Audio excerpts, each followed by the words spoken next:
voy a explicar a todos ustedes el contenido del taller de valoración de maquinarias, planta y equipo y el formato en que va a ser dictado, que es semipresencial, con un estimado total de 60 horas de dedicación de cada uno de los participantes. Esa dedicación requiere obviamente un compromiso de parte de los participantes, porque no es un curso básico, es un curso avanzado en el cual la pretensión es que al final del curso el participante se sienta cómodo haciendo la valoración de una maquinaria o de un equipo o de un sistema de línea de producción en una planta. Está dividido este curso, se ha planteado dividirlo en la fase virtual, que va a empezar a partir del 27 de abril y durará hasta el 26 de mayo del 2015. La fase virtual la vamos a componer o la vamos a dictar primero con unos videos que van a ser subidos a YouTube de cada una de las audio clases de los temas. Van a haber videoconferencias con cierta frecuencia sobre los temas que se vayan tratando. Eso se les dirá una vez comience el curso, cuál será la frecuencia, cuál van a ser los links por los que se van a hacer las videoconferencias, con la tranquilidad para los participantes de que aquellos que por cualquier razón justificada obviamente no puedan estar en esa videoconferencia, pues la videoconferencia va a quedar guardada y almacenada de tal manera de que se puedan nivelar en cualquier momento de la tarde o noche de ese día o del día siguiente en el que puedan ver la videoconferencia. También en esta parte, al principio del curso, recibirán un libro digital que tiene todos los temas que van a ser tratados, incluso ejemplos de cómo calcular. Eso tiene aproximadamente 170 hojas,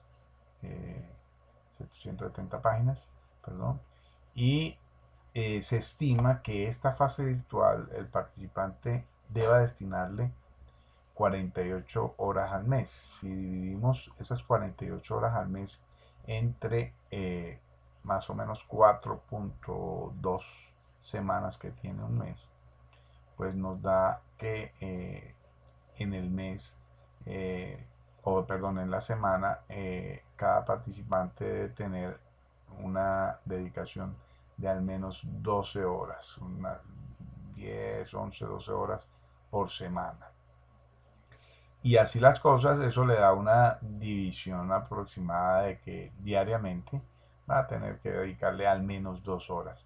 Pero si por A o por B no se dedica esas 2 horas un día, pues ya sabe que al siguiente le tocan 4. Y si no se dedicó 3 días, pues al siguiente o a uno de los días le va a tocar meterle toda la carga para no irse quedando en el tiempo que le debe dedicar a los temas. Estos temas van a ser divididos en esta fase virtual de dos maneras. Una que es del componente básico, que durará aproximadamente la primera semana y la mitad de la segunda. Y a partir de allí, después de haber aprobado una prueba que va a ser en formato electrónico, sencilla, va a ser una prueba sencilla, pero sí muy evidente de que quien haya sacado los temas de ese componente básico, pues pueda continuar con el componente avanzado. Para saberlo y para hacerlo, la persona debe aprobar esa evaluación con un 75%. Ese 75% mínimo le da la posibilidad de recibir todos los videos y todo el avance del componente avanzado.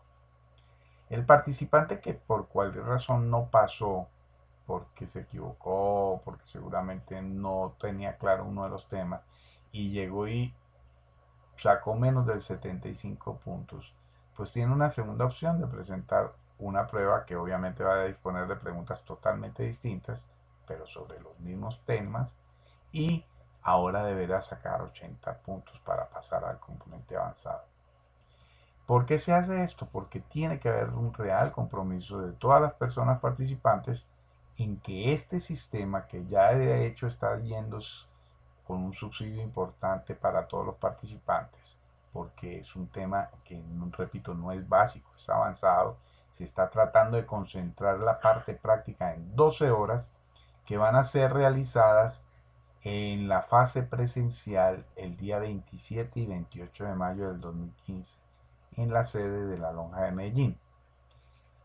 Esa fase es un taller eminentemente práctico. No va a ser para ver teoría y discutir teoría o temas que podrían haber sido eh, sacados o estudiados por cada uno de los participantes en sus regiones o en sus ciudades o en sus casas al momento de disponer de la información. Y eso también garantiza que los participantes, independientemente si son ingenieros o son arquitectos o son abogados o son administradores de negocios internacionales o qué profesión tengan, sencillamente van a llegar a esta fase nivelados. Es decir, todo el mundo va a saber de qué estamos hablando al momento de llegar a la parte práctica. Este taller va a hacer contar es con el estudio de casos en 12 horas académicas de 2 días que aproximadamente van a tener 6 horas cada día. Y esas 6 horas académicas implican también que van a tratar de hacerse continuas y que el almuerzo esté involucrado dentro del cobro, incluso del costo de la matrícula, con el fin de que haya colegaje, haya amistad entre los participantes, se conozcan personalmente y se nutran de las experiencias de cada uno de ellos. Eso es lo más importante en la valoración. La valoración no hay verdades absolutas y en consecuencia es muy importante que la gente tenga la confianza de preguntarle a otro que seguramente conoció en un curso, un taller o en una reunión, obviamente. Esa fecha que ven 27 y 28 de mayo también coincide con los 2 días previos al Encuentro Nacional de Avalúos que anualmente hace la ciudad de Medellín y su lonja de propiedad raíz. Entonces se hizo así porque muchos de sus compañeros y colegas potenciales pedían que coincidiera con esa fecha por dos razones. La primera, porque es normal que se les haga un descuento cuando participan en el encuentro y en los cursos previos al encuentro. Eso por un lado. Y por el otro, que con ese descuento se ayudan a pagar el hospedaje y las comidas de este día o de estos 2 días que tienen que estar en la fase eh, presencial del taller. Así las cosas se ha logrado con la Lonja de Medellín y con su directiva y sugerencia que para los que participen en el encuentro reciban un descuento especial en la matrícula del taller. Está alrededor de ese descuento del 20%, eso le da como 170.000 pesos de descuento a todos los participantes y esos 170.000 pesos implican que se le saldría el taller de 60 horas en 700.000 pesos. Así las cosas, les voy a pasar a explicar el programa y el contenido del curso. Los temas a estudiar en la fase virtual son la contextualización, explicar en qué consiste la tasación de maquinaria y equipo, qué importancia tienen en la actualidad para responder a la exigencia de las normas internacionales de contabilidad y a las normas internacionales de información financiera, que comúnmente abreviamos como NIC/NIF, y que es una muy grande beta de la cual los evaluadores pueden sacar mucho rendimiento económico, porque ahora, como es obligatorio por ley, por norma y por todos lados, va a haber mucho requerimiento una vez todas las empresas anualmente tengan que hacer la actualización del valor razonable de sus activos para cumplir con las normas. Así las cosas, esta contextualización inicial se dará, se explicará la introducción de qué temas vamos a hablar y cuáles van a ser los objetivos del curso. Seguidamente vamos a empezar con la metodología evaluatoria tradicional, la determinación del valor de reposición al nuevo, y ese valor se obtiene por un método directo y por un método directo. Se hablará de ello, se mostrarán ejemplos. También se va a explicar cómo es el cálculo de la depreciación acumulada en función del deterioro físico, del mal uso, del abandono, de la obsolescencia económica y funcional, de la obsolescencia tecnológica, de las otras causas que son indirectas de la depreciación, de la edad cronológica, de la vida útil, de la vida económica sobrante y de la vida útil esperada, aparte de explicarles cómo va a ser la forma de estimar la edad aparente. Además, habrá que aclarar en qué consiste la edad efectiva para cierto tipo de métodos que están actualmente en el mundo académico de la tasación de maquinaria y equipo. También vamos a explicar obviamente cuáles son los métodos más conocidos para calcular la depreciación, como el método de las unidades de producción, el método de la depreciación de la línea recta, el método de la depreciación de la línea recta múltiple y los métodos de crecientes, con algunos ejemplos, pero recordando que estos son los métodos más conocidos, pero porque eran los métodos o han sido los métodos que tradicionalmente utilizaron los contadores, no apoyándose en tasadores, sino en cálculos muy matemáticos que pocas veces aciertan en el verdadero valor razonable. De allí la urgencia que han tenido las normas NIC ni IF de actualizar esa forma de cálculo del valor razonable.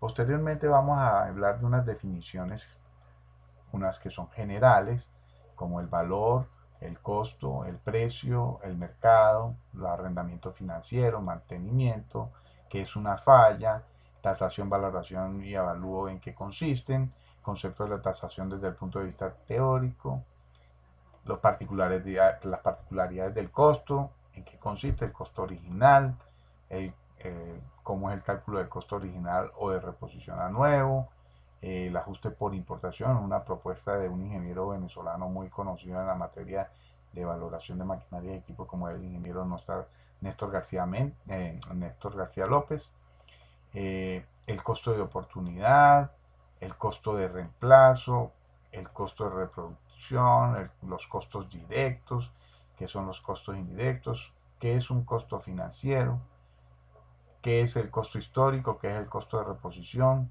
el costo de reposición asegurable, el costo de reposición depreciado, el costo de reposición a nuevo y el costo de reposición neto. Seguidamente entraremos a ver las definiciones particulares de lo que es valor, como el valor de mercado, el valor razonable, el valor comercial, el valor en libros de contables, el valor de uso, el valor de rescate o salvamento, el valor de la empresa en marcha, el valor gravable, valor asegurable, valor de inversión o valía, valor especial, valor hipotecario o prendario, valor de activo en operación, ese va a ser muy importante, casi que tiene un capítulo especial, valor de liquidación o de venta forzosa, también tiene un capítulo, factores causantes de una venta forzosa, valor presente o valor actual, valor de reproducción, incremento de valor o revalorización y definiciones particulares de precio. Precio FOB, precio CIF, precio máximo, precio mínimo, precio de la oferta, precio de venta y precio neto de venta. Después vamos a ver los métodos de valoración tradicionales, los más conocidos históricamente, que obviamente van a ver que hay diferencias con respecto a los métodos que vamos a aprender como en la parte avanzada. El método de la línea recta, el método de Queenslet, el método de Ross y el método de las unidades de producción. Existe otro método que es el comparativo de esos métodos, existe un ejemplo que se hizo allí, que es el comparativo de estos métodos de depreciación. Ese método comparativo o ese ejemplo comparativo de los métodos de depreciación busca explicar cuál es la diferencia de las valoraciones si se hicieran por la línea recta o por Coensle o por Ross.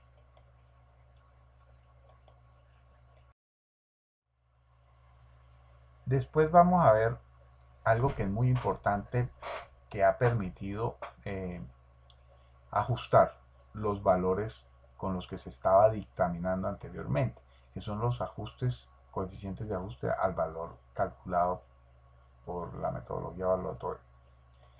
Entonces, por ejemplo, están las causas indirectas de la depreciación con la calidad de mantenimiento existente del equipo, la máquina, el prestigio que tiene la marca, la calidad normalmente vinculada al prestigio, y eso significa mercado. La propensión a la obsolescencia de ese equipo o esa maquinaria, la calidad del personal que opera los equipos, porque recuerden que los equipos hay que operarlos en condiciones estándar con gente preparada para manejarlos. Y el error humano también hace que esas equivocaciones incidan en la vida útil final de la maquinaria. Cuántos turnos o carga de trabajo que llaman al equipo, porque a veces se dice la vida útil son 10 años, pero se les olvida que es que pusieron 3 turnos de trabajo, 3 turnos a trabajar la máquina. Entonces, la vida útil, si a mí me preguntaran, considero que no debería medirse, en especial en las máquinas o maquinarias o equipos, no debería medirse en años, sino por lo menos no en tiempo, sino en carga de trabajo por tiempo. El espacio que ocupa en la industria de esa máquina, porque puede estar alrededor de zonas agresivas o abrasivas que pueden deteriorar el equipo. Los factores externos que pueden existir de cualquier naturaleza también los vamos a ver. El ajuste por mantenimiento, por ejemplo, tiene unos criterios que son los de mantenimiento típico. Se le denominó factor de ajuste de mantenimiento factor 1. Y hay otro que es un factor de mantenimiento que se le denominó al anterior 1 para diferenciarlo de uno que está propuesto, unos criterios de mantenimiento distintos que son propuestos por el ingeniero brasileño muy reconocido, que propuso uno de los métodos más utilizados alrededor del mundo, que es el método de Helios de Caires, con un factor de mantenimiento que se llama F2. También vamos a ver un par de factores de ajuste por mercado que se llaman así, dependiendo, factor de 1 y de 2, dependiendo de los criterios que son distintos para hacer los ajustes. Vamos a ver los dos. El ajuste por tecnología, que es la obsolescencia que pueda ocurrir en el equipo, y el ajuste por inflación o revalorización de un equipo, que también es importante ver en qué consiste ese ajuste.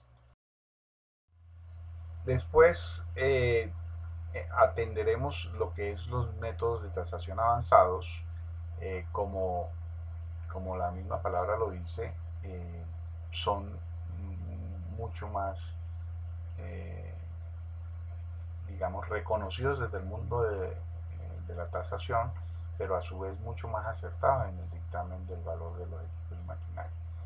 Obviamente requieren una profundización en cuanto a la metodología y los cálculos, y en este tema comienza la fase avanzada de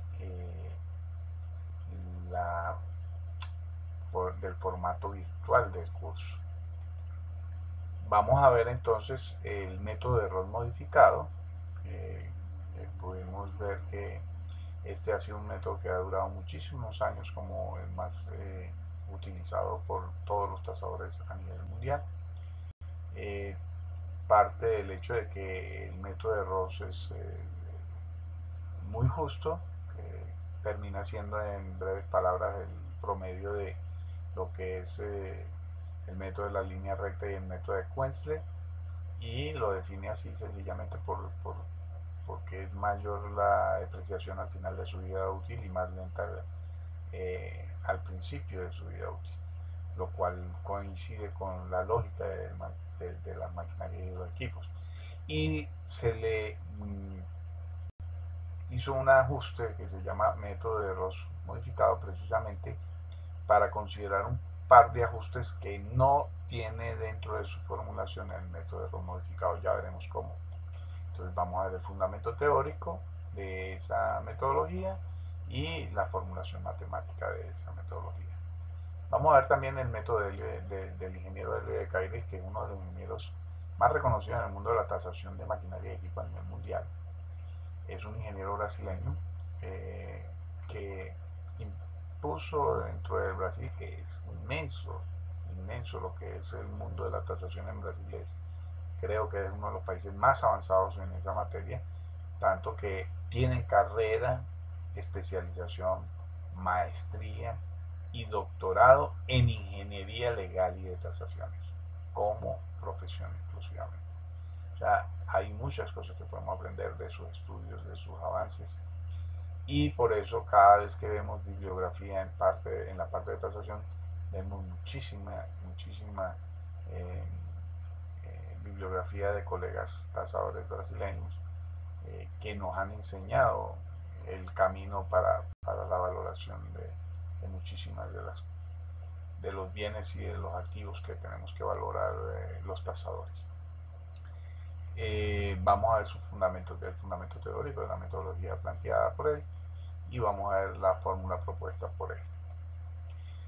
También hay un método que se llama el método de Marston y Ack. Estos son dos ingenieros civiles, pero le aportaron mucho a lo que es la ingeniería industrial a principios del siglo pasado y hasta mediados de él. Estuvieron muy activos. Creo que Marston tiene en memoria de sus grandes aportes, una universidad americana, creo que la de Iowa, estableció un premio, un reconocimiento anual a aquellos ingenieros que en su ejercicio profesional se destacan, como el premio Marston. Ack era un ingeniero un tanto menor que Marston. Marston le llevaba como 13 o 14 años, pero juntos trabajaron mucho tiempo. Entre las cosas sacaron un libro, o un par de ellos, pero uno entre ellos dos, que es el de ingeniería de evaluación y muy utilizado, y otro que es el de ingeniería de evaluación y depreciación, que es conjuntamente con otros dos colegas. O sea, son 4 los autores de ese libro. El segundo es un libro que publicado desde el año 1953 por McGraw-Hill, y allí también vamos a ver lo que es la fórmula propuesta por ellos y unos ejemplos de cálculo. Veremos algo que se le ha denominado, que no tiene un nombre particular, que es la versión venezolana del ROS modificado. Porque si bien ya existía una propuesta del ROS modificado, se le llama la versión venezolana es porque los doctores, ingenieros civiles y colegas y amigos personales, gracias a Dios, Bernardo Pulide y el doctor Pardo, crearon las matrices de criterios para el factor de ajuste por mercado, el factor de obsolescencia tecnológica y el factor de corrección por mantenimiento, que se lo adicionan, SK, se lo adicionan como ajuste global al resultado que obtienen por el método de ROS. Veremos también la formulación matemática de ese tema y cuáles son los criterios que ellos utilizaron y cuáles son los coeficientes para esos criterios. Vamos a ver el método mexicano, que es un método que lo utiliza mucho la Sociedad Mexicana de Tasadores, y también que tiene un criterio en el cual les funcionó adecuadamente en tiempos en que su economía tenía altos niveles inflacionarios. Es un método que vale la pena conocer porque pudiera ser una herramienta aplicable para tasadores en momentos de economía inflacionaria. El producto, el resultado de su tasación por esta metodología pudiera generar el mayor acercamiento a la realidad del mercado. Veremos el fundamento teórico y veremos la formulación. Y obviamente en la parte práctica haremos algunos estudios de casos utilizando esa metodología. Posteriormente vamos a ver la tasación de maquinarias industriales en operación. He visto algunas después de que el doctor Guerra publicó la revista Más Valor del RNA, le publicó un artículo el año pasado para el mes de noviembre que coincidía con la fecha de mi viaje al Congreso de Santiago de Chile de la UPAP. Y entonces en el avión, pues para mi fortuna llevaba algunas revistas que me habían dado para llevar a Santiago de Chile y en ellas encontré ese artículo que me llamó mucho la atención. Entonces después seguí investigando. De hecho, al llegar a Santiago de Chile, pues hablé con Hugo Guerra, que es mi amigo. Eh, tengo la fortuna de ser amigo de él desde hace muchos años. Es un ingeniero venezolano muy reconocido, muy juicioso, muy estudioso, con muchísima formación académica. Y entonces leí con detenimiento su propuesta y me parece que es muy prudente, muy importante que si estamos en un curso de tasación de maquinarias, ustedes no tengan que esperar a encontrarse un artículo como ese, como me tocó a mí después de casi 20 años de conseguirme algo que me generara la tranquilidad en ciertos vacíos que tenía, que era en la valoración de maquinarias industriales que estaban en operación. Entonces él allí hace la justificación del por qué, haciendo unos análisis previos de cómo era el procedimiento o cómo ha sido el procedimiento de la valoración de maquinaria y equipos en la historia. Entonces hace un recuento de cómo es a través del método lineal o de la línea recta, el método de los métodos decrecientes y el de las unidades de producción. Pero después fundamenta entonces su método, y digo su método porque es de su autoría, pues, aunque es traído de otros tipos de industrias como la industria automotriz, lo ha aplicado Toyota, etcétera, etcétera, para otro tipo de situaciones, pues el doctor Hugo Guerra pues lo trató, lo adaptó y me parece bastante acertada la forma como lo hizo en su fundamento para estimar la valoración de las máquinas industriales que están activas o están en uso.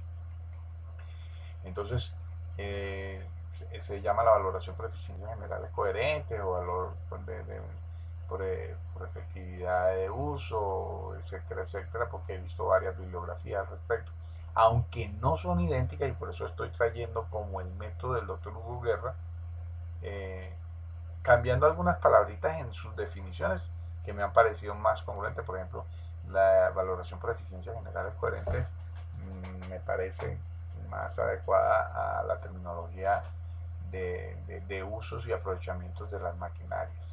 Pero bueno, eso es harina de otro costal. Lo importante es que no le cambio nada de lo que es textual de su teoría y de sus propuestas, sencillamente son términos que me parecen más congruentes con la realidad de la maquinaria. Vamos a ver las 7 8 ecuaciones que él propone para calcular el Overhaul Equipment Efficiency. No, perdóname, en inglés soy pésimo, pero en todo caso me queda mucho más fácil abreviar como OEE. Así que me tendrán que soportar con mi pésimo Spanglish. La ecuación es de cómo se obtiene el coeficiente general coherente, la vida útil remanente, cómo se va a estimar el OEE ideal y en qué se sustenta, cómo se obtiene el OEE real de la máquina que se estaba estudiando y tasando. Y vamos a ver obviamente en la fase práctica, en el taller práctico, un ejemplo de aplicación o un par de ejemplos de ello. Ojalá que podamos establecer una comunicación virtual con el doctor Guerra durante nuestra parte virtual. Perdón, nuestra parte presencial. Lo intentaremos, eso se lo garantizo. También vamos a ver el avalúo de herramientas moldes y troqueles. Es muy corto, es un tema muy corto, pero había que tratarlo porque cuando se hace valoración de inventarios, pues eso es una de las herramientas que hay que conocer, cuál es la metodología usualmente utilizada y aceptada por los tasadores para hacer la valoración de este tipo de elementos dentro de las industrias que estamos tasando. ¿Cuál es el fundamento teórico? ¿Cuáles son las teorías? ¿Y cuáles son los ejemplos que podemos ver de eso?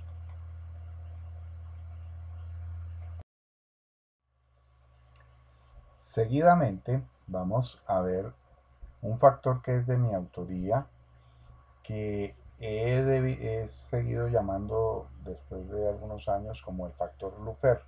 Antes lo llamaba simplemente factor de ajuste de liquidación. Pero por sugerencia de algunos colegas que ya le habían empezado a decir algunos apodos al factor, pues entonces decidí ponerle un factor más presentable. Se me ocurrió el factor Luffer. Pero está abierto a que le cambien el nombre cuando quieran.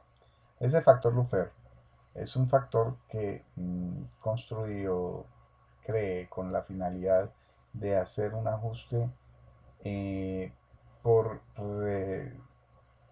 por lo que llaman valor de realización o valor de remate de algunos equipos o algunas maquinarias que por alguna razón sus propietarios o, o los que están haciendo una liquidación de alguna empresa en situación de riesgo económico, nos piden que le calculemos el valor con el que ellos podrían liquidar ese equipo, esa maquinaria y pagarle a los acreedores. Entonces, en función de esto, eh, construí ese factor que me ha ido bien, lo he sensibilizado por muchos años y he tenido fortuna en que tanto las personas a las que les entrego el dictamen con el factor de corrección, pues lo asumen como sensato y como normal.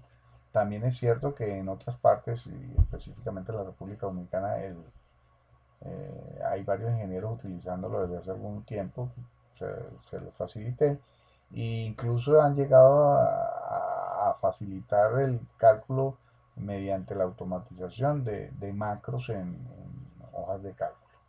Eso me reconforta, quiero nutrirme un poquito de la retroalimentación. Recientemente me enteré que lo estaba utilizando el doctor Carlos Joaquín allí en República Dominicana.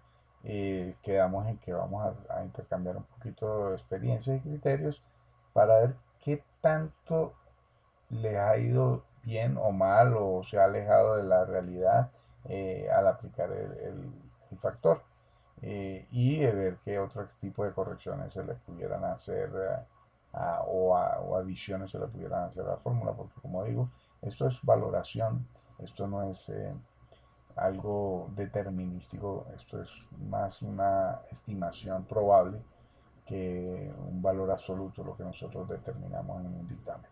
Entonces, pues bien, este factor Luffer, que se llama ajuste por liquidación de mi persona, eh, va a tener un fundamento teórico, tiene un factor de ajuste y cómo se explica todo, y cómo se aplican los criterios y un ejemplo de aplicación para ese factor de ajuste.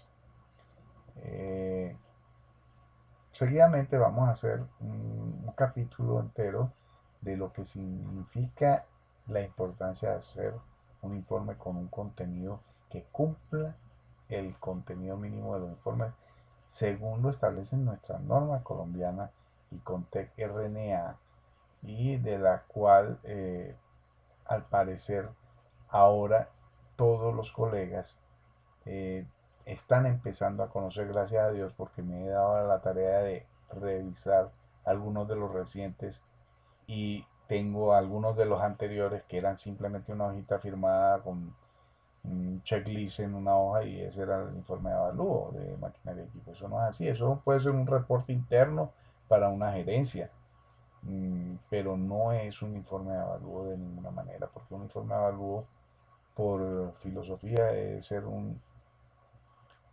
eh, un documento que debe ser a prueba de bobos, es decir, lo puede entender una persona con todo, tan solo saber leer y escribir, y no tiene que ser ningún especialista, ni técnico en la materia, ni tasador, tiene que ser sencillamente una persona que tenga el interés de leer ese informe.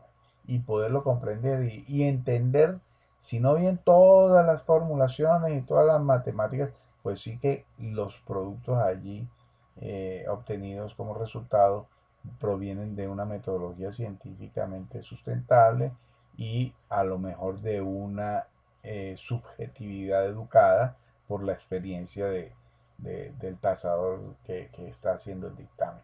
Pero para nada que esa subjetividad educada la convierta maliciosamente el perito en en unas bajo la manga que sacó sin saber de dónde, como un mago, y se convierte en una arbitrariedad y no en el producto de sus conocimientos, de su experiencia o de su formación o de su capacitación. Ese contenido del informe entonces va a tener los aspectos generales con seguramente 6 7 ítems más. Va a tener otro ítem que es un capítulo que se llama los procedimientos. Allí se va a explicar absolutamente y detalladamente todos los procedimientos utilizados, los análisis, los enfoques, los criterios de cálculo, etcétera, etcétera. Después vamos a hacer un capítulo completo para la formación de valor y los cálculos, si se utilizaron 2, 3, 5 métodos, etcétera, pues ponerlos allí, explicar cómo fueron los criterios de aplicación y cuáles sus resultados.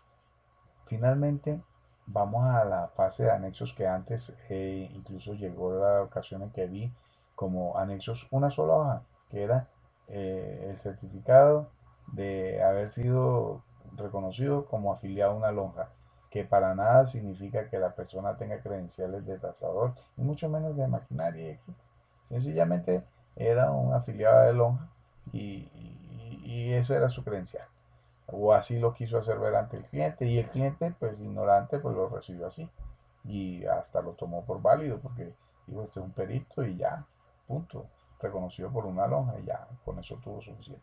Pero eso cambió a partir de la ley 1673 y además con las normas y con TRNA. Entonces en los anexos nosotros vamos a tener que incorporar la memoria de cálculo de los cálculos efectuados con todos sus soportes. Vamos a tener que ser generosos en la fotografía de las máquinas porque la persona que lo lee pues no va a estar ni en el sitio donde se hizo la inspección ocular ni la prueba seguramente. Entonces debe tener la oportunidad de ilustrarse, hacerse una idea de cómo es el equipo, cómo es la máquina y de cómo está su estado de conservación y mantenimiento. En el caso de algunas maquinarias que tienen varios componentes que hay que valorarlos independientemente, entonces se debe contener los planos y cómo funcionan dentro de ese contexto general. Y en el caso de líneas de producción, pues debemos presentar los layout, que son los esquemas de la máquina dentro de esa línea de producción.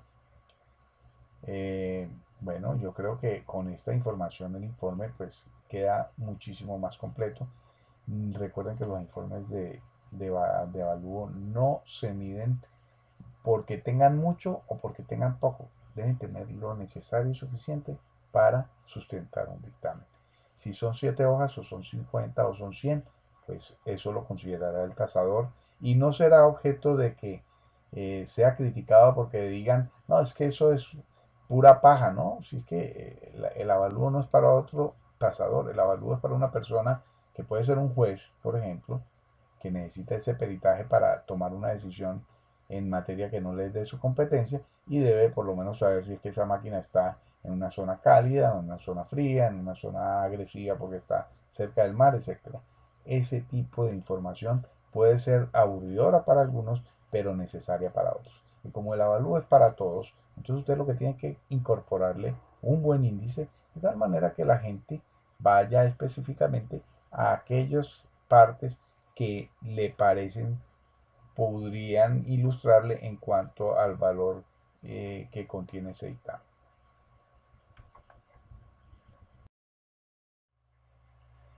Vamos a ver también, y a manera de ilustración, porque como estamos hablando de maquinaria y equipo, es muy importante que conozcan cómo son las clasificaciones y los tipos de mantenimiento, porque esa es una variable muy importante a la hora de tasar un equipo o una maquinaria, en función de cómo ha sido la política de mantenimiento, si ha tenido que usar eh, un mantenimiento preventivo correctivo.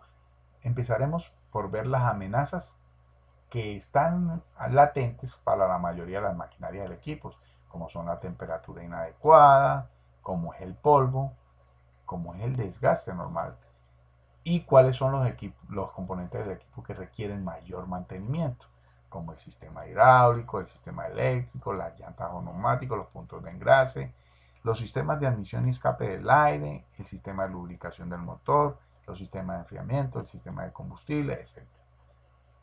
¿Qué tipo de mantenimiento se le está dando al equipo? Es muy importante, porque eso hace proyectar, si se siguiera con esas políticas históricas de mantenimiento, la vida remanente del equipo, digo la vida económica remanente, es decir, la vida con la que el equipo va a seguir produciendo lo que se espera y el rendimiento que se espera. También, como ha sido el mantenimiento correctivo, porque también existe el mantenimiento correctivo. El mantenimiento correctivo no es malo, solamente que tiene que ser programado. El mantenimiento correctivo es programado, es decir, sustituye esta pieza a los 300 horas de servicio. Bueno, es un mantenimiento, no es preventivo, es correctivo, porque vas a cambiar una pieza completa. Pero también puede romperse una banda transportadora, y entonces eso generar una parada completa de una línea de producción, y aprovechar entonces que rompió la banda, que van a corregir y cambiar la banda para hacer el mantenimiento a las demás piezas mientras dure la parada. También vamos a ver la identificación de las fallas y los tipos que hay, como la falla catastrófica, la falla total, la falla parcial y la falla intermitente. Vamos a ver o a conocer por lo menos algunas tabulaciones de vidas útiles promedio de equipos y máquinas establecidas por fabricantes, por estudiosos, por constructores, por lo que sea. Por ejemplo, vamos a ver cuántos son las vidas útiles de los equipos de instalaciones industriales, de las instalaciones de explotación minera, de la construcción civil, de la industria textil, de los equipos de transporte, la producción de madera, el equipo de oficina, máquinas universales, etc. Todas estos tipos de equipos tienen vidas distintas de uso, pero es que lo importante es que la vida útil es uno de los parámetros más importantes en cualquiera de las fórmulas o métodos que utilicemos para la valoración de los equipos y las maquinarias. En el caso de los equipos de obras hidráulicas, vamos a ver, por ejemplo, además, cuáles son de esos equipos de obras hidráulicas, cómo son las vidas útiles de los acueductos, de las tuberías de hierro fundido, de las tuberías de acero, las generadoras, de los tanques de agua, de las represas y de las usinas generadoras. ¿Por qué? Porque muchos de los peritos que están interesados en el curso de maquinaria y equipo le han prestado el servicio a las hidroeléctricas, o a ISA, o a ISAGEN, o incluso se lo han prestado a EPM o a las empresas públicas de la ciudad. Entonces, aquí esto es un aporte adicional que se va a dar especialmente dirigido a todos, pero en especial para que tengan esa fuente de investigación a la mano. También vamos a suministrar las tablas de apoyo, porque son demasiadas las alternativas del cálculo del método de Helio de Caires, para que sencillamente, sin mucho enredo, sin mucha fórmula, puedan utilizar las tablas de registro sobre la aplicación del método de Helio de Caires. ¿Como cuáles? Como la aplicación de la función de coeficiente del desgaste, dependiendo de ese coeficiente, obviamente, después de que si el trabajo de la máquina es nulo, si la carga de trabajo es suave, si la carga de trabajo es regular, si la carga de trabajo es intensa o si la carga de trabajo es ruda. Así de sencillo, tocando estos temas. Son 60 horas muy dedicadas que tienen que tener, muy comprometidas, de quienes se animen a participar en este taller, con la tranquilidad de que probablemente cuando salgan de este taller van a sentirse totalmente tranquilos, un poquito diestros, incluso no solamente en el conocimiento, sino que en el taller práctico se va a tratar de hacer casos reales. Incluso estoy adelantando eh, algunas conversaciones con algunos colegas, a ver si nos facilitan la visita durante esos 2 días de alguna planta en la que se puedan organizar grupos que puedan a fin de cuentas hacer una valoración real de esa maquinaria y ese equipo, que después vamos a hacer una exposición seguramente al día siguiente en las clases. Yo creo que se aprende haciendo. Yo creo que esta metodología de dictar los cursos que antes eran avanzados y por ser avanzados generaban no solamente costos que rondaban los 3 4 millones de pesos o 5 incluso millones de pesos para los participantes, se hacían poco atractivos y se hacían eh, demasiado tiempo que tenían que aislarse de sus trabajos las personas interesadas. Ahora con esta metodología en la que pueden estudiar en sus casas la mayor parte y concentrarse 2 días en solamente talleres prácticos, va a ser muy atractivo y muy bueno para aquellos que quieran realmente asumir el compromiso de capacitarse. Pero obviamente van a haber algunos que van a pensar que esta metodología pues no es a la que estaban habituados, que era muy escuelera y pues la verdad el curso no es para este tipo de personas que están en su zona de confort y que no quieren tomar o asumir la responsabilidad de ayudarse ellos mismos a aprender. Aquí están los datos de Juliana en la lonja, ella la coordinadora de capacitación, ella seguramente les va a apoyar a todos ustedes y explicar cómo hacer el registro. Deben tener registrado y cancelado, acuerden con ella cómo van a hacer el pago, pero deben tener comprometido el cupo porque hay un cupo limitado de 25 participantes. La razón es que es un tema práctico en las clases presenciales, no tanto por las virtuales, pero en las prácticas sí tiene que haber una restricción porque ya manejar mayor cantidad de personas se vuelve complicado para un solo facilitador, entonces habría que tener 2 facilitadores y eso haría un poco más costoso el curso. Entonces, la verdad, pues por ahora estamos pensando que 25 a 30 participantes es lo máximo que podemos admitir. Así que un abrazo para todos y espero que se les anime, que este programa les sea atractivo. Hasta pronto.